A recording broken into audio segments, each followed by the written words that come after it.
பெரியார் பெருந்தொண்டர், சுயமரியாதை சுடர், தந்தை பெரியார் திராவிடர் கழகத்துடைய திருவள்ளூர் மாவட்டத்துடைய மேனாள் தலைவர் ஐயா புலவர் புகழ் டிபி ஏழுமலை அவர்கள் நினைவேந்தர்.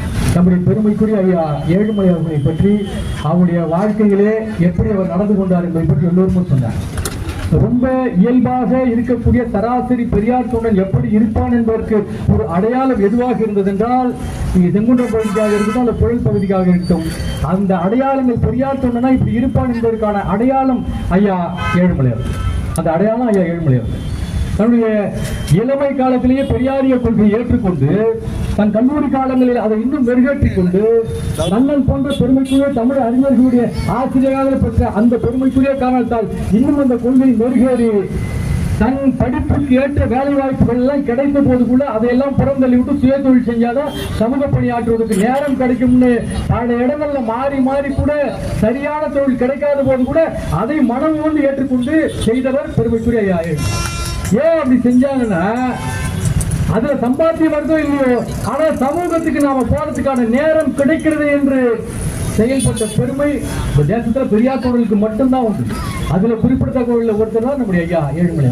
தன் வாழ்நாள் முழுவதுமே போன ஆண்டு இதே நேரத்தில் நாம் கண்ணீரும் கம்பளையுமாக அவர் வீட்டுக்கு அருகில கூடியிருந்தோம். காரணம், சரியாக ஒரு 8 மணி அளவில் நிகழ்வுகள் ஒன்றை நடத்தி கொண்டிருந்து நிகழ்வு நடத்தி கொண்டிருக்கும் போதே கொஞ்சம் லேசாக வழி வருகிறது என்று தானே யாருக்கும் தொந்தரவு கொடுக்க கூடாது, தானே நடந்து மருத்துவமனைக்கு போவோம் என்ற தன்னம்பிக்கையோடு போனவர் திரும்பி வரல.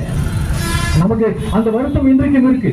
பேச்சு எல்லாருமே சொன்னாங்கல்ல, இன்றைக்கு மட்டும் ஒருவேளை ஐயா ஏழுமலை அவர்கள் இருந்திருந்தால் இதே வேளையில இந்துத்துவத்தை, சனாதனத்தை, மோடி ஆட்சியின் காட்டு தர்பாரை, நாம் தமிழ் சொல்லக்கூடிய போலி தமிழ் தேசிய அயோக்கியர்களை பற்றி மிக தெளிவாக பேசியிருப்பார்.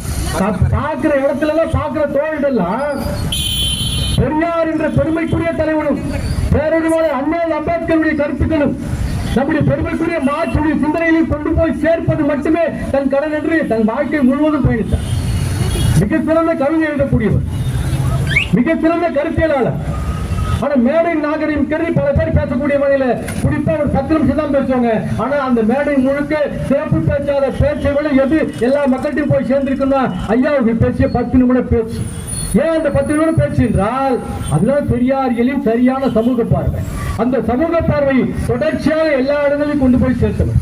அவர் ராமை கழகத்தில் பணியாற்றிய போது எப்படி இளம் தோழர்களுக்கு பேச்சு வகுப்புகளை வைத்து எல்லோரும் பேச கற்றுக் கொடுத்து, பல பேர் இன்னும் சொல்ல போனால் செங்குன்ற நம்முடைய புழல் பகுதியில் இருக்கக்கூடிய திராவிட முன்னேற்ற கழகத்துடைய பல பொறுப்பாளர்கள் உள்ளிட்டு அங்க இருக்கக்கூடிய எல்லா அமைப்புகளை சேர்ந்த பேச்சாளர்களும் யாரால் உருவானார்கள் என்றால் ஐயா அங்க ஏழுமலை அவர்களால் உருவானார்.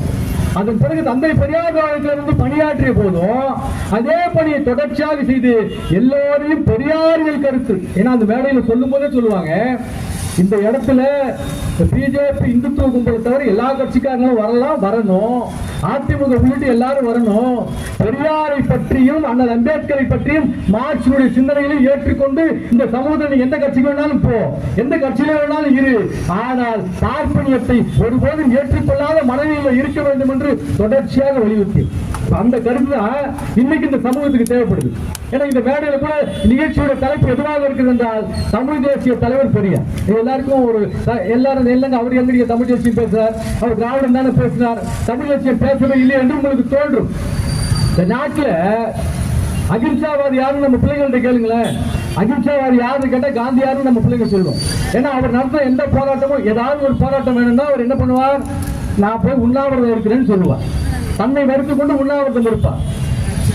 வெள்ளைக்காரர்கள் அழித்தால் கூட நீங்கள் அடிபடுங்கள், ஆனால் நீங்க வெள்ளைக்காரர்கள் திருப்பி அடியாங்கன்னு சொன்னார். அவர் தான் யாரு, அகிம்சாவாதி, அமைதியானவர் என்று நமக்கு ஒரு பாடம் கற்பிக்கப்பட்டிருக்கும். ஆனா உலகத்தில் உண்மையிலே யார் தெரியுமா அகிம்சாவாதி, யார் தெரியுமா அமைதியை விரும்புவர், யார் பொது சொத்துக்கு சேதம் விளைவிக்காத போராட்டங்களை இந்த மண்ணில ஏற்படுத்தி நடத்துவர் யார் தெரியுமா, தலைவர் பெரியார் மட்டும்தான். காந்தியார் நடத்திய நாட்டு விடுதலைக்கான போராட்டத்தில் மும்பையில ரயில் நிலையத்தில் கொண்டு வைக்கப்பட்டது. வெள்ளவரை எடுத்து நடந்த போராட்டத்தில் தண்டவாளங்கள் பெயர்த்து சூறையாடப்பட்டன, தபால் நிலையங்கள் தீ வைத்து கொளுத்தப்பட்டன. ஆனால் என் தலைவன் பெரியார் நடத்திய எந்த போராட்டத்திலும் ஒரு சிறு தீங்கு கூட பொது சொத்துக்கு ஏற்படுத்தாத நிலை இருந்தது.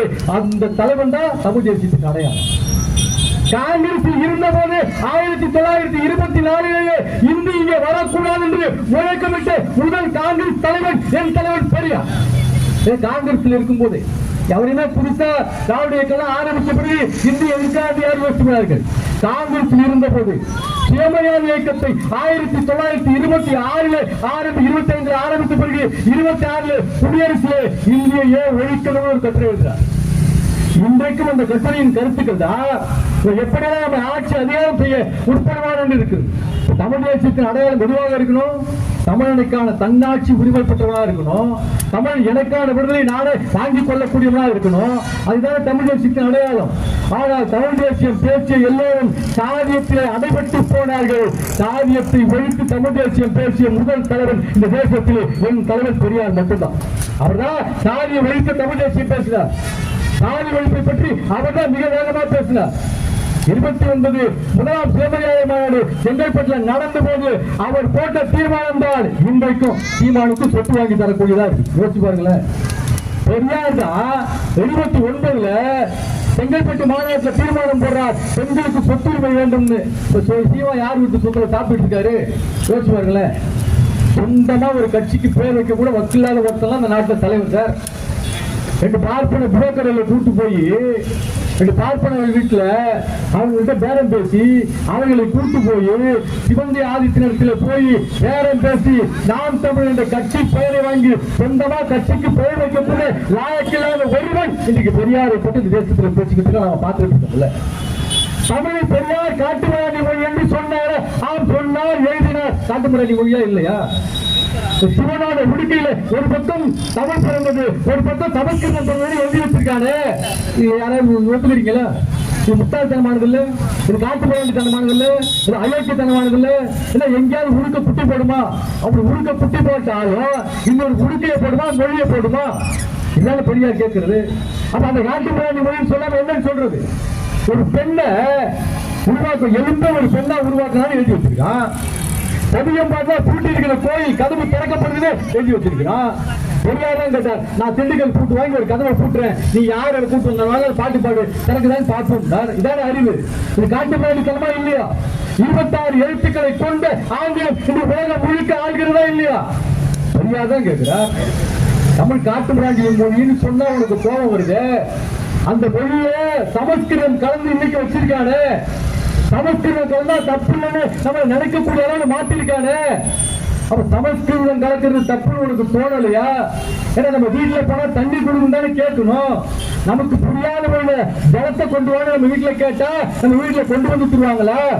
ஏன்னா நீ ஆங்கிலம் கலப்பது எதுக்குற? நீ சமஸ்கிருதம் கலந்த தமிழ் சொல்ல ஏத்துக்கிறேன்னு சொல்றிய, வெட்டமா இல்லையா? அதுக்கு நீ ஜலம் கொண்டு வா நமக்கு புரியாத வாயில வராத பாஷையில சொல்றதுக்கு பதில வாட்டர் கொண்டு வா ஆங்கிலத்தில் சொல்லிட்டு போயிடலாமே. உடனே என்ன பண்ற இந்துத்துவாதி? ஏங்க அவர் தாங்க கடுமையா வெள்ளைக்காரன் காலை பிடிச்சாரு. யார்? பெரியார். 2 முறை வெள்ளைக்கார கவர்னர்கள் ஓடி வந்து இந்த நாட்டில் முதலமைச்சர் பதவிகளை ஏற்றுக்கொள்ளுங்கள் என்று சொன்ன போது அது என் கால் தூசுக்கு சமம், இந்த தமிழ் சமூகத்தின் மாற்றத்துக்காக உழைப்பது என் வேலை என்று கடைசி வரை அதே வரை செய்த தலைவன் பெரியார்.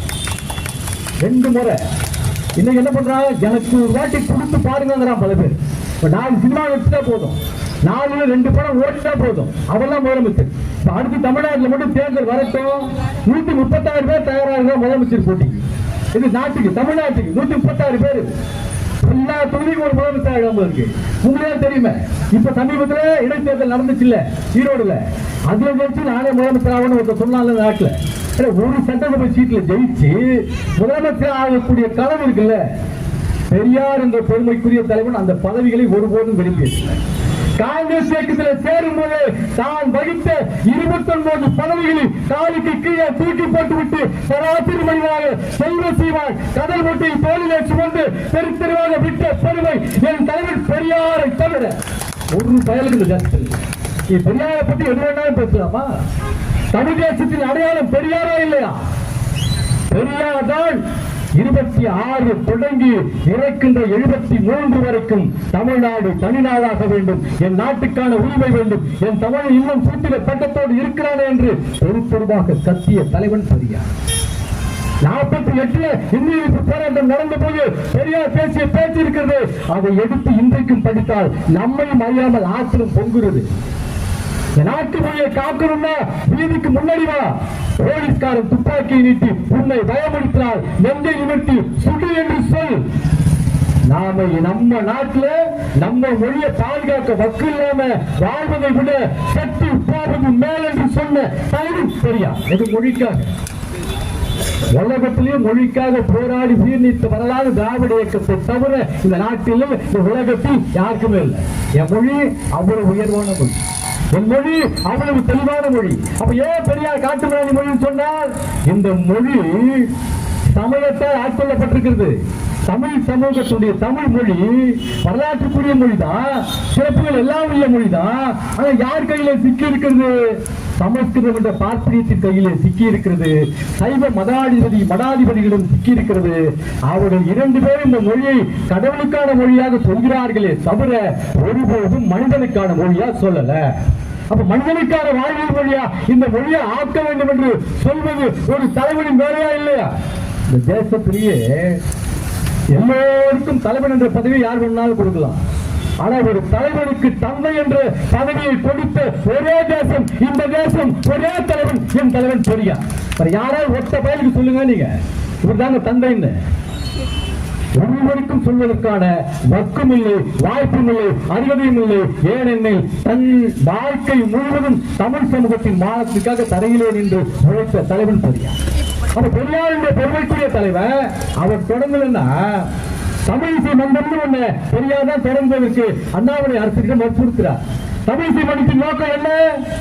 பார்ப்பனர்கள் தொடர்ச்சியாக சமஸ்கிருத சுலோகங்களையும் தெலுங்கு கீர்த்தனைகளையும் மட்டுமே பாடிட்டு இருந்தான். இதுதான் கர்நாடக சங்கீதம் சொல்லிட்டு இருந்தான். அப்ப தமிழுக்கு ஏற்கனவே இசை இல்லையா? இல்லைன்னா தெலுங்கு பாப்பா பிறப்பதற்கு 100 ஆண்டுகளுக்கு முன்னே முத்துத்தாண்டவர், அருணாச்சல கவிராயர், மாரிமுத்தா பிள்ளை என்று தமிழ் பெருமக்கள் தோன்றி இசை வடிவத்தை கொண்டு வந்த தமிழ்நாடு இந்த நாடு. அவர்கள் பெறலாம் மலைச்சிட்டு இந்த தியாகராயர் சொன்னால பெரியார் என்கிட்ட ஆள் இருக்காண்டா, என்கிட்ட இருக்கிற ஆள் பாடிய அந்த மொழி புறமையை விட உன் மொழி புறமை குறைவு, இதை கொண்டு போய் மக்கள் சேர்க்கணும்னு பெரியாதான் போராடினா. யாரு? தமிழ் காட்டுமிராண்டி மொழி என்று சொன்னதாக நீங்கள் சொல்லிக் கொண்டிருக்கின்றீர்களே, அதே எங்கள் தலைவன் பெரியாதால் தமிழிசை மன்றம் ஒன்று துவக்கணும்னு சொன்னார். அப்படி தமிழிசை மன்றம் துவக்கப்பட்டு அதுல என்ன பாடல்கள் தொடர்களை பாடப்பட்டது தெரியுமா? சித்தி விநாயகர்னு பாடுபாடிட்டான் கடவுளை பத்தி. பெரியார் தான் கேட்டார், ஏண்டா அவன் வாதாபி கணபதினு பாடுறத நீ மாத்தி சித்தி கணபதியே தமிழ்ல பாடினா இந்த நாட்டுக்கு தான் நன்மை உண்டா? நீ திருவள்ளுவரை பாடு, பாரதிதாசனை பாடு, கபிலரை பாடு, இந்த நாட்டுக்கு போயிட்டு நல்லவர்களை பற்றி சமூக சீர்திருத்தத்தை பற்றி தமிழிசையிலே பாடு என்று சொன்ன தலைவன் பெரியார். அவர்தான் தமிழ் தேசியவாதி. தமிழ் தேசத்தை அவரை விட முன்னெடுத்தவர்கள் யாரா இருக்கணும்? பார்ப்பனியத்தின் கையிலே சிக்கி இருந்த தமிழை மீட்டு தமிழ் கையிலே கொடுப்பதற்கு ஒருவர் தேவைப்பட்டார். அப்படி தேவைப்பட்டவர்கள் யாருன்னா தான் பெரியாரா? பெரியார் மட்டும்தான் இருந்தார். அதனால 48 இந்திய மாநாடு கூட்டி எல்லா தலைவர்களும் தெரிவிக்க மனவனடிகள் உள்ளிட்ட பெருமைக்குரிய தலைவர்கள் பேசிய போது கடைசியாக எல்லாம் முடிச்சது எதுன்னா பெரியாரே ஒத்துக்கிட்டார். பெரியார் முன்னெடுத்த எந்த போராட்டமும் தோற்று போனதே இல்லை. எனவே இந்த போராட்டத்தில் நாம் வெல்வோம் என்பது நமக்கு நன்றாக தெரிகிறது என்று மறைமலை அடிகள் தொடங்கி பல்வேறு பெருமைக்குரிய புலவர் பெருமக்கள் சொன்னார். அந்த தமிழ் தேசம் என்ற அந்த கருத்தியலை பெரியார் எப்படி பார்த்தார்னா, சாதி ஒழிந்து சமத்துவம் நிலவக்கூடிய, அனைவரும் சமம் என்று சொல்லக்கூடிய தத்துவார்த்த கருத்துக்கள் பொழிந்து தமிழுடைய நலம், தமிழ்நாட்டுடைய வளம் இவற்றை பாதுகாக்கக்கூடிய மிக சிறந்த செயல்தான் தமிழ் தேசியம் என்று பெரியார் வரையார். அப்ப அந்த தமிழ் தேசிய இலக்கை நோக்கித்தான் தொடர்ச்சியாக பெரியார் பாடுபட்டார். அதனாலதான் எங்கேயாவது போராட்டத்துக்கு இப்ப ஆள் பிடிச்சிட்டு வரோம். நிறைய பேர் பார்த்திருக்கீங்களா இல்லையா? ஆள் பிடிச்சிட்டு வரோம் போராட்டத்துக்கு. காலையில ஆள் பிடிச்சிட்டு வந்து போராட்டம் எங்க நமக்கு அரசாங்கம் அனுமதி கொடுக்குது, நீதிமன்ற அனுமதி சொன்ன இடம்னு மூத்திர சந்து, முட்டு சந்து, ஆள் வராத சந்து, இங்கதானே ஆர்ப்பாட்டம். அங்க நமக்கு நாமே கத்திக்கிட்டு, நமக்கு நாமே கோஷம் போட்டு, நமக்கு நாமே பதாகை பிடிச்சிட்டு நாமே கிளம்பி போறோம்ல. அந்த ஆர்ப்பாட்டம் ஆள் பிடிச்சி தான் கூட்டு போறோம். நம்மளால காசு கொடுத்து மண்டபத்தில் போய் உட்கார்ந்த உடனே நம்மளால டீ வரலையாங்க. எது கையில மண்டபத்தில் போய் உட்காந்துருக்காங்க, மண்டபத்தில் உட்காந்து டீ வரலையே அப்படிங்கிறான். டீ வந்த பிறகு மணி 12 என்ன சாப்பாடு வரல, இன்னைக்கு பிரியாணியா பிரிஞ்சாங்க. நம்மளு இப்படியே பழகிட்டான். சாயந்தரம் 5 மணி அடிக்கக்கூடாது. இவன் அதுக்கு கூட வந்து என்ன சார் இன்னும் ஆர்டர் வரலையா, மணி 5 ஆயிடுச்சுங்கிற வெளியே போவேன். எது போராட்டம்? பெரியார் 1938 இந்திய எதிர்த்து போராட்டம் நடத்த வேண்டும் என்று விடுதலை பத்திரிகையில ஒரு அறிக்கை வெளியிடுகிறார். மனைவி திருமலைசாமி பேடாநத்தனம் மனைவி திருமலைசாமி ஒரு அறிக்கை வெளியிடுறார். இந்திய எதிர்ப்பு போராட்டம் தோன்றுது, ஒரு வழிநடை பயணமா அந்த பிரச்சார பயணம் மேற்கொள்ள தோழர்கள் தேவைப்படுறாங்க. ஆர்வமுள்ள தோழர்கள், நல்ல உடல் நலமோ நல்ல மனநலமோ, நல்ல கவனிங்க, நல்ல உடல் நலமோ நல்ல மனநலமும் உள்ள தோழர்கள் தேவை, விண்ணப்பிக்கலாம்னு பத்திரிகையில விளம்பரம் கொடுக்குறாங்க. எவ்வளவு பேர் விண்ணப்பிச்சாங்க? 500 பேர் விண்ணப்பிச்சாங்க. நான் பாராட்டு வரேன் 500 பேர் விண்ணப்பிச்சாங்க.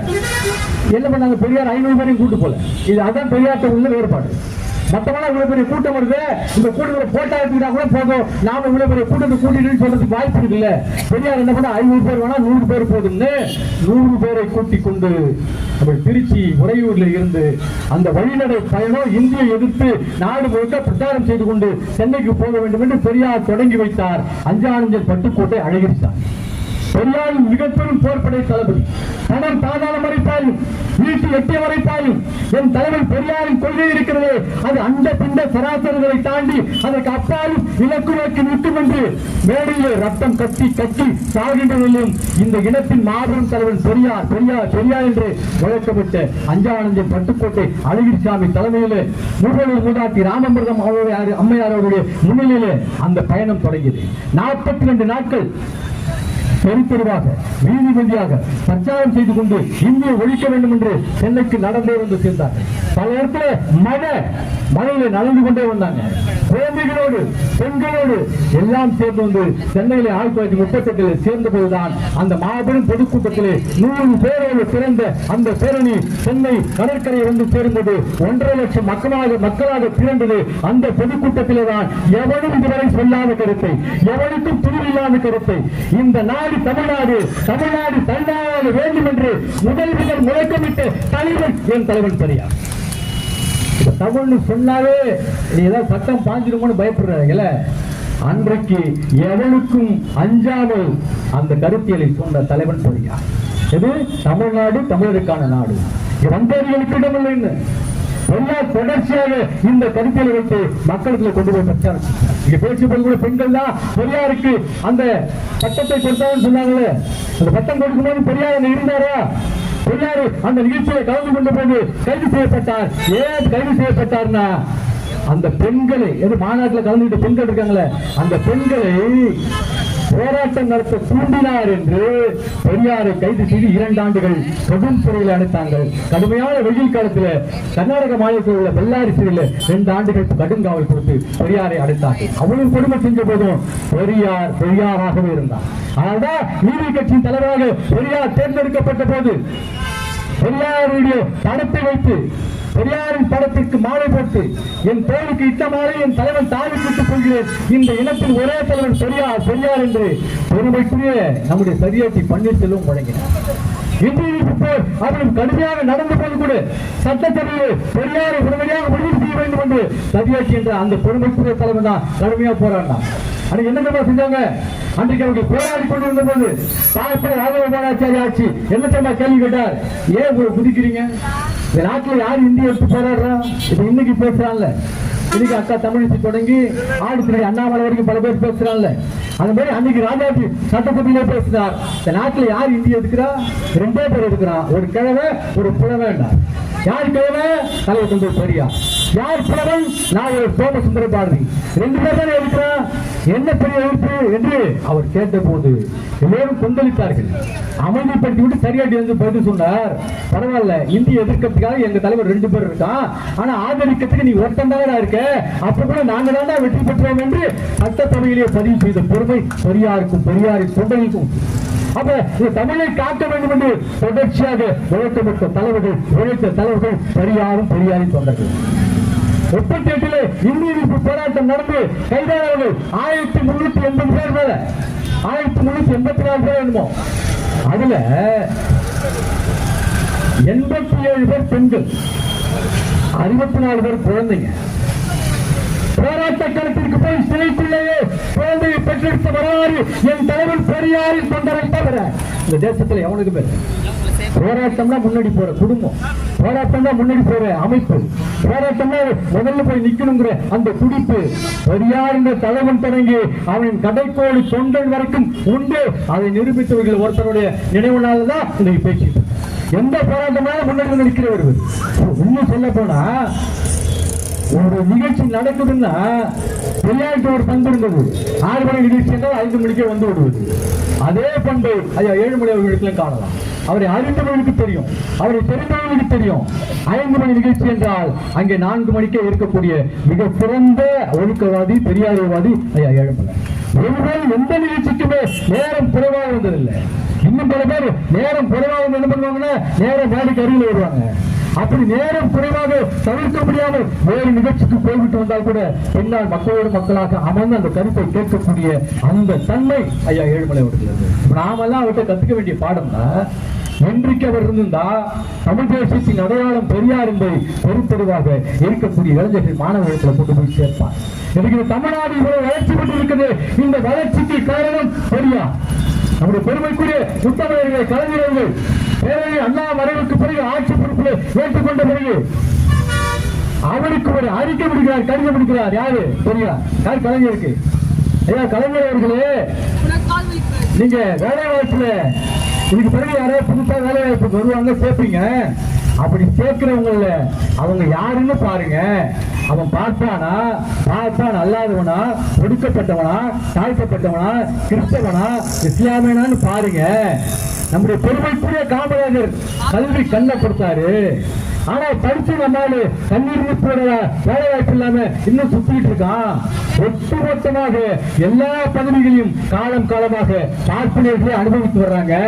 இந்த ஒடுக்கப்பட்ட தாழ்த்தப்பட்ட மக்களுக்கு அந்த வேலையை நீங்க செய்யுங்க என்று தலைவர் கலைஞருக்கு அவர் அன்பு வேண்டுகோள் விடுத்தார். அதை கலைஞர் செய்த உடனே என்ன பண்ணார்? கலைஞர் செய்த உடனே பெரியார் மறுநாள் விடுதலை எழுதுகிறார். மரியாதைக்குரிய மகாகணம் பொருந்திய பெருமைக்குரிய தமிழ்நாடு முதலமைச்சர் ஐயா கருணாநிதி, கலைஞர் கருணாநிதி அவர்களே, அவரை வெறும் கருணாநிதினு கூப்பிட்டு வந்திருப்பார். பெரியார்ட்ட இருந்த பண்பு என்பது அதுதான். தமிழ் தேசம் என்பது எது? ஒரு சக மனிதனை சோழனை ஒழுங்காக மதிப்பதில்லை. ராசாராம்னு திமுகவுடைய அமைச்சர் வச்சிருந்தார், அதிமுக உட்பட அமைச்சர். அவர் ஒரு முறை அமைச்சராக பெரியாருடைய பிறந்த விழாவுக்கு வர்றார். பெரியாருடைய பிறந்த விழாவுக்கு வந்து அவர் உட்காந்து அருகில உட்காந்துட்டு சொல்றாரா, ஐயா நீங்க எப்பயுமே எங்களெல்லாம் வந்து பேர் சொல்லிய கூப்பிடுங்க. நீங்க பாட்டுல மாண்புமிகு அமைச்சர் சொல்லாதீங்க, எங்களுக்கு கூச்சமா இருக்கு, அப்படிலாம் சொல்லாதீங்க, நீங்க எல்லாம் சொல்லக்கூடாதுனாரா.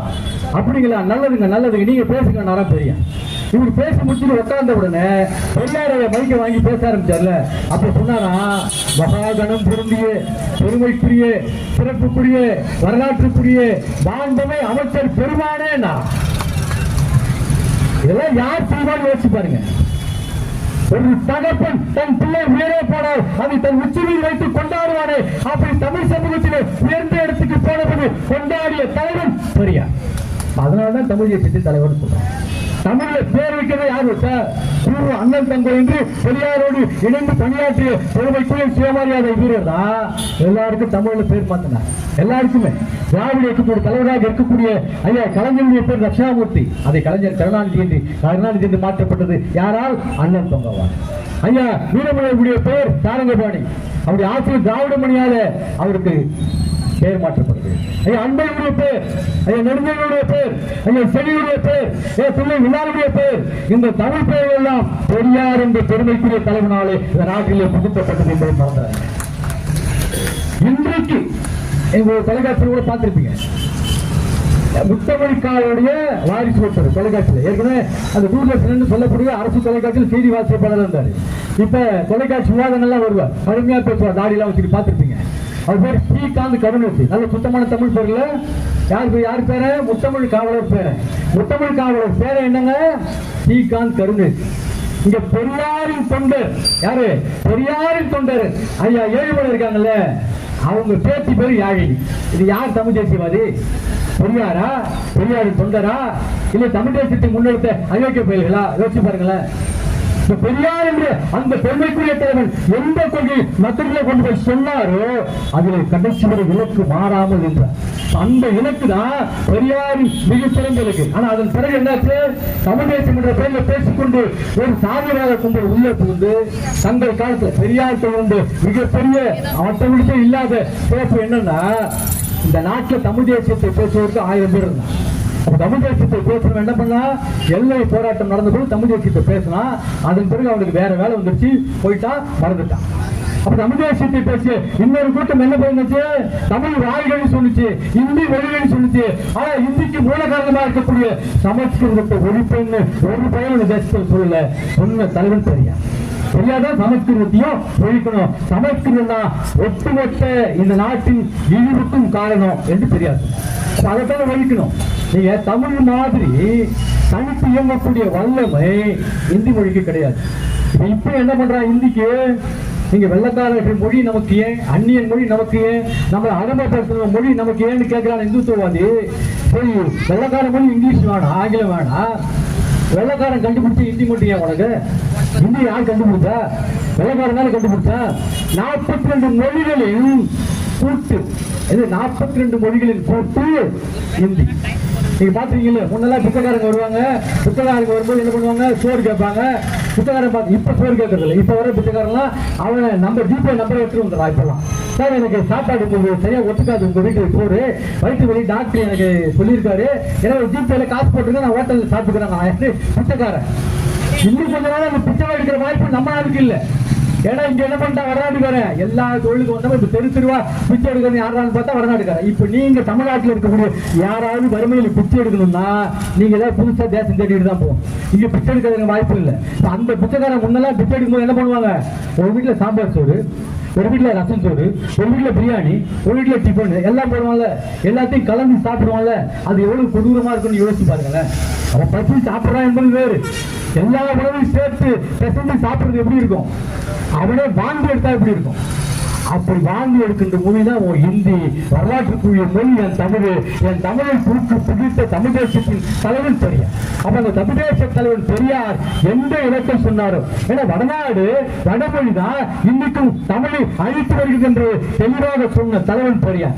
அதற்காக களம் அமைத்து 38 தொடங்கி 48 தொடங்கி அதன் பிறகு 50களுக்கு பின்னும் களத்திலே நின்று இந்தியை விரட்ட வேண்டும் என்று உழைத்த, அதற்காக கடுமையாக பாடுபட்ட தலைவன் பெரியார். நீங்க கடைசியா பெரியார் இறக்கக்கூடிய அந்த ஆண்டு 73ல சென்னை பெரியார் கோயிலில் ஒரு மாபெரும் மாநாடு நடந்தது, தமிழர் சமூக இன இழிவு ஒழிப்பு மாநாடு.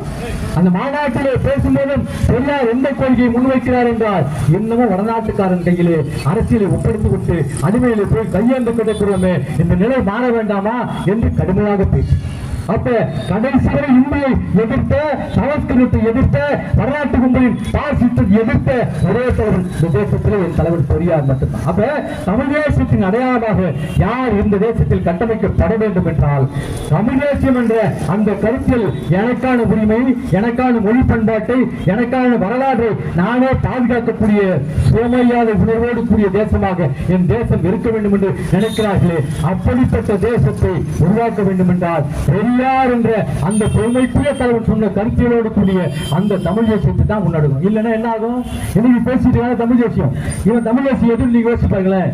பெரியார் எல்லாவற்றையும் சரி செஞ்சுட்டா, என்ன வந்து சரி செஞ்சாலும் யோசிச்சு பாருங்க. நீங்க தமிழுடைய முதல் நாவல் வரலாற்று, தமிழுடைய முதல் நாவல் பிரதாப முதலியார் சரித்திரம்னு மாவீரன் வேதநாயகம் பிள்ளை அவர்கள் எழுதிய நாவல். அந்த நாவல்ல ஒரு கதை வரும், என்ன கதை தெரியுமா, எல்லாரும் போர்க்காலத்துல போர் முடிந்து ஓய்வெடுத்துக் கொண்டிருக்கும் போது எல்லாரும் பேசிக்கிட்டு இருப்பாங்க. பேசிக்கிட்டு இருக்கும்போது ஒவ்வொரு வீரன் சொல்லுவான், நான் வந்து எதிரி நாட்டுக்காரன் ஒரு படை வீரனுடைய தலையை வெட்டிட்டேன். இன்னொருத்த சொன்னா, இல்ல நான் எதிரி நாட்டுக்காரன் ஒருத்தருடைய காலை வெட்டிட்டேன், நான் வலது கையை வெட்டிட்டேன், நான் மூக்க வெட்டிட்டேன்னு எல்லாரும் சொல்லும் போது ஒருத்த மட்டும் அமைதியா இருந்தானா. அவனை பார்த்து கேட்டாங்களா, ஏப்பா எல்லாரும் எல்லாம் வெட்டிட்டாங்கன்னு சொன்னாங்களே, நீ எதுவுமே வெட்டலையான்னு. யார் சொன்னா, நான் எதிரி நாட்டு தளபதியுடைய சுண்டு வரல வெட்டிட்டான். எல்லாருக்கும் ஆச்சரியம், ஏன்னா சுண்டு வரல வெட்டினிய, கொஞ்சம் கத்திய மேல தூக்கி கழுத்தை வெட்டி இருக்கலாமே. என்ன பண்றது, நான் பார்த்து முன்னே எவனை வெட்டி எடுத்துட்டு போயிட்டானா. இது முன்னத்தோடு சண்டை போடுற முட்டா பயல்களை இன்னைக்கு தமிழ் தேசியம் பெரியாருக்கு எதிராக பேசிக் கொண்டிருக்கின்றார்கள். பெரியார் என்ற அந்த பெருமைக்குரிய தலைவர் பேச தமிழ் தேசியம் சாதி ஒழிப்பு என்ற தமிழ் தேசியம் அந்த தமிழ் தேசிய கருத்துக்களை யாரெல்லாம் முன்னெடுக்கிறார்களோ அவர்கள் எல்லோரும் பெரியார் தொண்டர்கள் என்று அவர்களை பெருமைப்படுத்த நினைத்து அவர்கள் இடத்துல போய் அவர்களை பாராட்டி பேசியவர் தான் அப்படி ஐயா ஏழுமலை. அவங்களுக்கு சிறந்தது ஐயா அம்மா ஜெயந்தி கூட பேசினாங்கல்ல, அந்த மாதிரி பல பெண்களை அழைச்சிட்டு வந்து நீங்க பெரியாரை பத்தி பேசணுமா, பெரியாதான நமக்கான தலைவர்னு தொடர்ச்சியாக பெண்களிடத்தில் சொல்லிக் கொண்டிருந்த பெருமை பெரியாருக்கு மட்டுமே. பெரியாருடைய தொண்டர் ஐயா ஏழுமலைக்கு அவர்களுக்கு மட்டுமே. எல்லாத்தையும் பெரியாரை பற்றி சொல்லுவார். பெண்களை முன்வரிசையில் உட்கார வைக்கணும், அவங்களுக்கு கருத்தியில கொண்டு போய் சேர்க்கணும்னு சொல்லுவார். கடைசி கூட்டத்தை அவர் வீட்டுக்கு அருகே நடத்திய போது கூட வீட்டு வாசல் வரைக்கும் தெரு வரைக்கும் அந்த ஒலிபெருக்கியை வைத்து அந்த பெண்கள் எல்லாம் வீட்டுல இருந்து கேட்கணுங்க, நீங்க நல்லா பேசுங்க என்று சொன்ன பெருமை ஐயா அவருக்கு தான். இங்க இருக்கக்கூடிய ஐயா திராவிடமணி அவர்கள் மீதும் என் மீதும் மிகுந்த பற்று கொண்டு வருவார். ஏன்னா மக்களுக்கு தொடர்ச்சியாக அவர் விரும்பக்கூடிய வகையில கருத்துக்களை சொல்றாங்க என்று அப்படி எந்த வயதுகளையும் மறந்து நம்மளோட சின்ன பையங்க நமக்கு இவங்களுக்கு தெரியறது கூட நமக்கு அதிகம் தெரியும் என்ற எந்த எண்ணமும் எந்த தலைக்கணமும் இல்லாமல் மிக மிக சராசரி மனிதரையும் தாண்டி கீழே போயிருக்கக்கூடியவராக எல்லோருக்கும் அன்பு செலுத்தக்கூடியவராக ஒருவர் இருந்தார் என்றால் அவர் பெரியார் பெருந்தொண்டர் ஐயா ஏழுமலையா தான். காரணம் என்ன தெரியுங்களா? பெரியார் எப்படிப்பட்ட தலைவர், பெரியார் அப்படிப்பட்ட தலைவர். பெரியார் செல்வ சீமானாக பிறந்தார். ஒருபோதும் செல்வ சீமான்களோடு அவர் கூடி குழவி கொஞ்சம் பேசி மகிழ்ந்ததே இல்லை. சரியா? பெரியார் பேச்சாளர் தொடங்கி கட்சிக்காரங்க காசு கொடுக்கிறவங்க போட்டோ எடுக்க வரவங்க எல்லாரும் பற்றியும் பெரியார் சொல்வார். அவன் என்கிட்ட வந்து காசு கொடுத்துட்டு ஏன் போட்டோ எடுக்கிறான்னு எனக்கு தெரியும், நீங்க போய் உங்க வேலையை பாருங்க, என் கட்சியில வேலை செய்யறவங்க யாருன்னு எனக்கு தெரியுங்க. யார் பெரியார்? கட்சியில இயக்கத்துல பொறுப்புல வேலை செய்யக்கூடியவர்கள் கலைப்படியாக யாரோ அவங்களை பேசி தலைவர் பெரியார். ஒண்ணும் இல்லை, பெரியாருடைய அந்த வாழ்க்கை வரலாற்றை படிச்சு தெரியும். இப்படிப்பட்ட ஒரு தலைவர் இந்த தேசத்தில் வாழ்ந்திருக்காரு. அவங்களுடைய எளிமை, அவங்களுடைய நேர்மை, அவங்களுடைய ஒழுக்கம் யார்கிட்ட பெரியாருக்கு. நீங்க தஞ்சை மாவட்டம் போன்ற பல பகுதிகளில் பொதுக்கூட்டத்துக்கு போயிட்டு அந்த சத்தம் போடக்கூடிய சத்தம் போடக்கூடிய அந்த பிரச்சார வாகனமான வேன்ல வரும்போது திடீர்னு நள்ளிரவுல கும்பிட்டுல ஏதாவது ஒரு கிராமத்து வாசல்ல கொஞ்சம் வண்டியை நிறுத்துங்க வராம பெரியார். எல்லாரும் ஏங்க இங்க ஏதாவது ஆபத்து வந்திருப்போது வேண்டாங்க வாங்கலாம், இல்ல இல்ல நிறுத்தின என்று தன் கடிகாரத்தை பார்த்துக்கிட்டே இருப்பாராம். என்ன இன்னும் மணியாச்சின்னு வரல, என்ன இன்னும் மணியாச்சின்னு வரல, பார்த்து கொண்டே இருப்பாராம். எல்லாரும் யோசிப்பாங்களா, என்ன நீங்க யாருங்க எதிர்பார்க்குறீங்க, மணி ஆயிடுச்சு வாங்கன்னு கூட. ஆனா மணியம்மையா கூட ரொம்ப கோவம், ஏங்க இந்த பணியை ஏன் வெயிட் பண்ணுவோம், நீங்க வாங்க போகலாமா? இல்ல இல்லைங்க, ஒருத்தர் வரணும், இருங்க, நம்ம முக்கியமான நண்பர் வரணும் பாரா. இவங்களும் யாரும் மிகப்பெரிய பணக்கார வராங்கன்னு நினைச்சுக்கிட்டு இருந்தா ஒருத்தர் விறுவிறுன்னு சைக்கிள்ல மூச்சுக்கிட்டு வேர்த்து விறுவிறுக்க கிழிஞ்சி போன சட்டையும் தலைமுறை கோலமா ஒருத்தர் ஒரு டிஃபன் பாக்ஸ் எடுத்துட்டு ஓடி வருவார். ஓடி வந்தவர், ஐயா மன்னிக்கணுங்க, வேலைக்கு போயிட்டு வீட்டுல இருந்து திரும்ப வரத்துக்கு நேரம் ஆகி போச்சுங்க, மன்னிக்கணுங்க, இந்தாங்க ஏன்னு தன் டிஃபன் கேரியர் திறந்து பெரியாக்க கொடுப்பார். அதுல கெட்டி உருண்டைன்னு சொல்லப்படக்கூடிய அந்த கெட்டி உருண்டை இருக்கும். அது சாதாரண பொருளை கடிக்க முடியாது. ஆனாலும் பெரியார் அந்த கெட்டி உருண்டை எடுத்து அவருக்கு ஒரு கறி கடிச்சு ரொம்ப நல்லா இருக்குங்க, ரொம்ப ருசியா இருக்குங்க, இதுக்காக தானே காத்துக்கிட்டு இருந்தேன் என்று யாரு பெரியார் சொல்லுவா. யார் ஏழை தொழிலாளி பத்தி இதுக்காக தானே காத்துக்கிட்டு இருந்தேன், ரொம்ப நல்லதுங்க. அவங்க எல்லாம் கேட்பாங்க, யாரு காகலத்துல இருக்க போயெல்லாம் கேட்பாங்க, ஐயா இதுக்கு போயா அதை நீங்க சாப்பிட்டு இருக்கணுமா, வாங்கிட்டு நேரமாச்சு வாங்கன்னு போயிருக்கலாமே. இல்லைங்க, அவர் ரொம்ப அரும்பாடுபட்டு ரொம்ப சிரமப்பட்டு நம்ம கிட்ட கொண்டாந்து கொடுக்குறாரு இல்லைங்களா. அவருக்கு என்ன நம்ம திங்கும் போது அவர் முகத்துல மகிழ்ச்சி ஏற்படுத்துங்களே, அதை விட என்னங்க நம்ம அவருக்கு கொடுத்துட முடியும். அந்த ஒரு மகிழ்ச்சி அவருக்கு போதும் இல்லைங்க, அது பரவாயில்லைங்க, நம்ம வயிற்று வலி வந்தாலும் பரவாயில்லைங்க, நாம மருந்து போட்டு சரி பண்ணிக்கலாம் என்று சொன்ன தலைவன் பெரியார். மறந்துடாதீங்க, தேசத்துல பெரியார். பெரியாரை போல ஒரு தலைவர் நீங்க பார்த்துக்க முடியாது. செல்வ சீமானான பெரியார். சோறு இருக்குல்ல, உணவு ஒரு இடத்துல உணவு போட்டாங்க, என்விஎன் சோமு ஐயா உள்ளிட்ட எல்லா தோழரும் சாப்பிட்டாங்க. சாப்பிட்டு முடிச்சுட்டு அந்த உணவுல பாதி வச்சுட்டாங்க. உணவை வீணடிக்க கூடாது என்ற பெரியாரை என்ன பண்ணாங்க, அந்த உணவெல்லாம் தன்னுடைய தோல்ல இருந்த துண்டுல மூட்டை கட்டிட்டு போனாங்க. பிரச்சார கூட்டம் முடிஞ்சு நன்னீர் போகும்போது ஐயா என்விஎன் அவர்கள் உள்ளிட்டவங்களுக்கு, நடராஜன் உள்ளிட்டவங்களுக்கு தான் என்னன்னா வயிற்று வலி உபாத பசியில குடிக்கிறாங்க. பெரியார் ஐயா சரி வாங்கன்னு சொல்லிட்டு எல்லாரும் ஒரு மரத்தடியில உட்கார வச்சு அந்த மூட்டையில இருந்து அந்த கோட்டையெல்லாம் பேசி ஆளுக்கு ஒரு கவலம் கொடுத்து விட்டு தானும் சாப்பிட்டார். உலகத்தில் செல்வ சீமானான எந்த தலைவனாவது இப்படி எச்சில் சோத்தை இந்த வரலாறு பார்த்திருக்கிறோமா? காரணம் பெரியார் என்ற அந்த பெருமைக்குரிய தலைவர் தமிழுடைய மேன்மைக்காக, தமிழுடைய மாவட்டத்துக்காக, தமிழுடைய வாழ்வுக்காக கடைசி வரை களத்திலே நின்று சமரசம் என்று உழைத்தார் என்பதுதான் அவர் அப்படி எளிமையாக இருப்பதற்காக. அந்த தலைவர் தான் மிக கொச்சைப்படுத்தி அவர் சொல்லாத கருத்துக்கள் எல்லாம் சொல்லி ஒரு கூட்டம் இன்றைக்கு பேசிக் கொண்டிருக்கிறது. பெரியாரை போல இந்த தேசத்தை நேசித்த, இந்த மக்களை நேசித்த, மக்களின் அறிவை நேசித்த, மக்கள் அறிவோடு விளங்க வேண்டும் என்று தன் வாழ்நாள் முழுக்க பாடுபட்ட தலைவர்கள் இந்த தேசத்தில் எவருமே இல்லை. பெரியார் என்ற அந்த பெருமைக்குரிய தலைவர் தான் கடைசி வரை களத்தில் நின்றார். என்ன பண்றாங்க? பெரியாருக்கு எதிராக இப்ப அண்ணாவை கொண்டு வந்தாங்க. அண்ணாவை பத்தி போன ஆண்டு வரைக்கும் அந்த பையன் திட்டிட்டு இருந்தான். அண்ணாவை ஆபாசமா பேசிட்டு இருந்தான். இன்னொன்னு சொல்லட்டுமா? பேரறிஞர் பெருந்தகை அண்ணாவை அண்ணாதுரைன்னு சொன்னா பட்டண்டு கோவந்து அடிக்க கைய வாங்குற ஒரு தெரியுமா? இந்த மேடையில படமாக இருக்கக்கூடிய ஐயா ஏழுமலை அவர்கள். அண்ணா துறைன்னு சொன்னா கோவம் வந்துடும், கருணாநிதினு சொன்னா கோவம் வந்துடும், பெரியார் ஈரோடுன்னு சொன்னா கோவம் வந்துடும். ஏனெனில் அந்த கொள்கை உணர்வு. இப்ப என்ன பண்றான்? அண்ணாதான் முதல்ல பெரியார் எடுத்து வெற்றி கண்டவர். யாரு? நீ அண்ணாவை படுறா பதில்ல, நீ பெரியாரை படிச்சுலாம் தொலைக்க வேணாம், அண்ணாவையாவது படிச்சு தொலை. அண்ணாவை படி. அண்ணா முதல்வரான பிறகு உண்மையிலே பெரியாருடைய பிறந்தாள் மலருக்காக ஐயா ஆசிரியர் வீரமணியர்கள் ஒரு கடிதம் கேட்கிறார், ஒரு மலருக்கு ஒரு கட்டுரை கேட்கிறார். அந்த கட்டுரைக்கு அண்ணாவுடைய தலைப்பு என்ன தெரியுமா? என் வாழ்வின் வசந்த காலம். என் வாழ்வின் வசந்த காலம் என்று அண்ணா எதை சொன்னார்? கல்லூரியை படித்து முதல் பரிசு வாங்கியது என் வாழ்வின் வசந்த காலம் என்று அண்ணா சொன்னாரா? சொல்லல. அண்ணா என்ன சொன்னார்? நான் தாடி அம்மையாரை திருமணம் செய்து கொண்டு இல்லம் நடத்தியது வசந்த காலம் அவர் சொன்னாரா? அப்படின்னு சொல்லல. நான் தமிழ்நாட்டுடைய முதல்வராக பொறுப்பேற்றுக் கொண்டு கையெழுத்து போட்டது என் வாழ்வின் வசந்த காலம் என்று அண்ணா சொன்னாரா? சொல்லல. அண்ணா சொன்ன என் வாழ்வின் வசந்த காலம் எது தெரியுமா? நான் கல்லூரி படிப்பை முடித்துவிட்டு கரடு முரடான காலையிலே மிகவும் கற்க கூறாக காலை பதம் பார்க்கக்கூடிய இந்த சாலைகளே என் தலைவன் பெரியாரோடு பின்தொடர்ந்து சராசரி சொந்தனாக நாடு முழுக்க சுற்றி சுற்றி அவர் பேசிய நான் பேசி என்னுடைய கருத்தை அவருடைய கருத்தை இந்த மக்கள் ஏற்றுக்கொண்டு தமிழ் சமூகம் வாழக்கூடிய காலம் இருந்தது. அந்த காலத்தில் என் வாழ்வின் வசந்த காலமாக கருதுகிறேன் என்று சொன்ன பெருமை பேரறிஞர் பெருந்தகை அண்ணாவுக்கு. அண்ணா பெரியார் எழுத்தாருன்னா அவங்க மகனுக்கும் அப்பாவுக்கும் உள்ள வருது. நீ யாரா யோசிக்க போல எழுத்த விட்டுக்காரங்க, உங்களுக்கு என்ன வேலை? அவங்க இன்னைக்கு பேசிப்பாங்க, நாளைக்கு சண்டை போட்டுப்பாங்க, மறுபடியும் கூடிப்பாங்க. நீ எல்லாம் நினைத்துக் கொண்டிருப்பது போல காங்கிரஸ்காரர் எல்லாம் போராடினார் என்று தமிழ்நாட்டிற்கு தமிழார் என்று அண்ணா பேர் வைத்தார் என்று ஒருபோது நினைச்சிடாதீங்க. தன் தலைவர் பெரியார் ஆசைப்பட்ட தமிழ்நாடாக வேண்டும் என்று, எனவே அதற்கு முன்னோட்டமாக தமிழ்நாட்டுக்கு தமிழ்நாடு என்று பெயர் வைக்கிறேன் என்று பெருமையாக பெயர் வைத்த பெருமை அண்ணாவுக்கு சேரும். காரணம் பெரியார் என்ற அந்த பெருமைக்குரிய தலைவன் விரும்பியதால அண்ணா அந்த பெயரை வைத்தார்.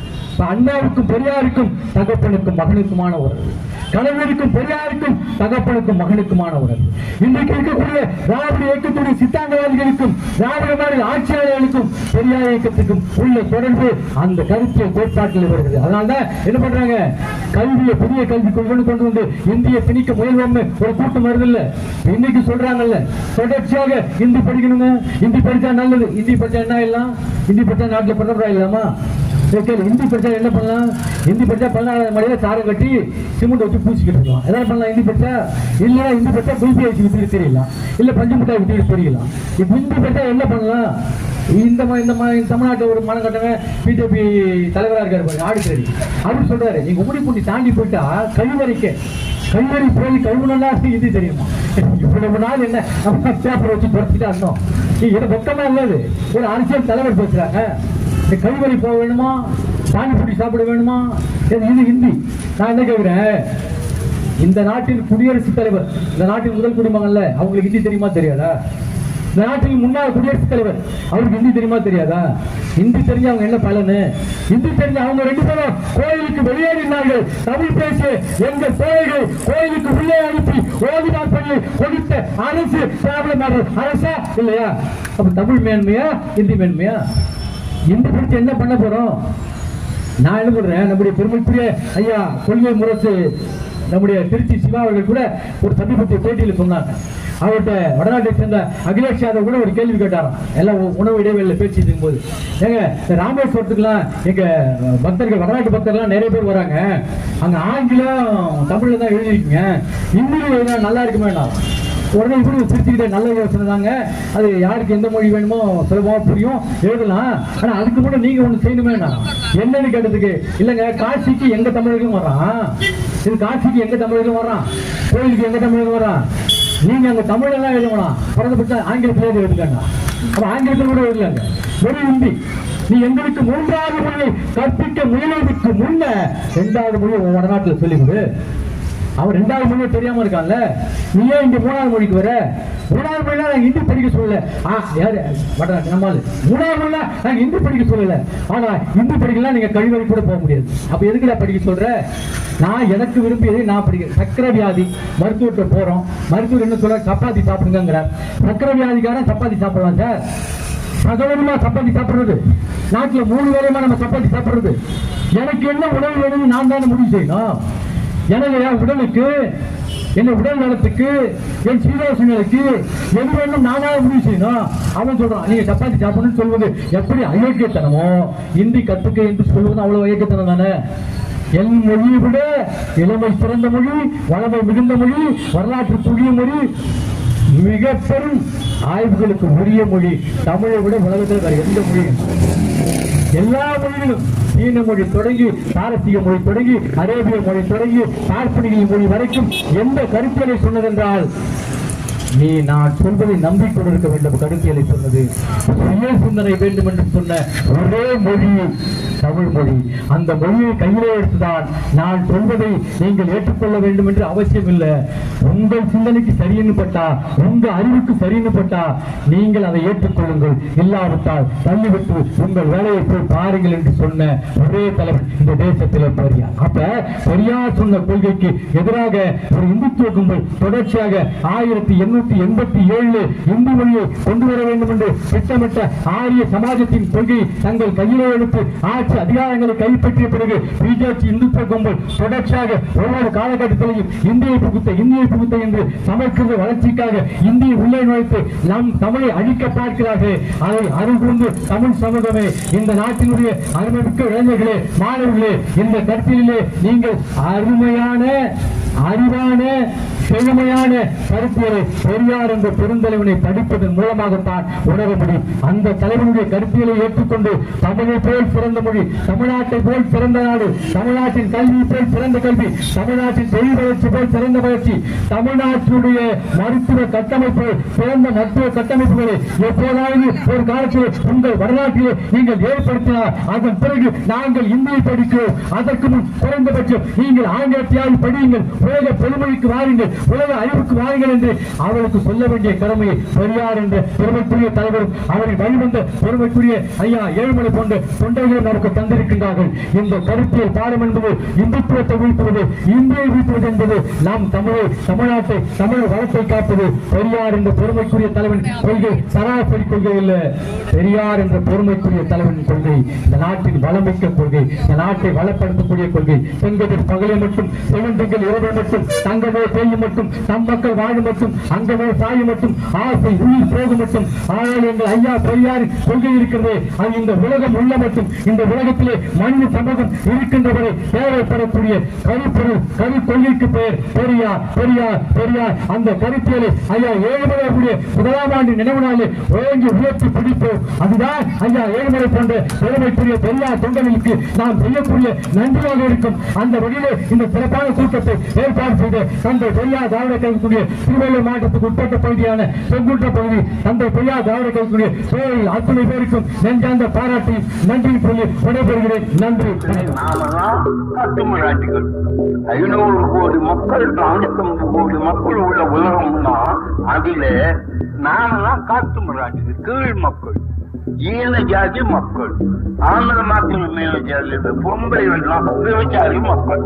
சாஸ்திரப்படி கடவுள் கட்டளைப்படி எவன் சிந்திச்சா அதனால மக்களிடத்துல பெரிய வேலை செய்ய வேண்டியது. 10 கிட்டு போட்டு ஆகாது, மருந்துகள் கொடுத்து ஆகாது, கிடைக்கணும். மேஜர் ஆபரேஷன் பண்ணாதான் நம்ம குட்டி உருப்படி ஆகும்.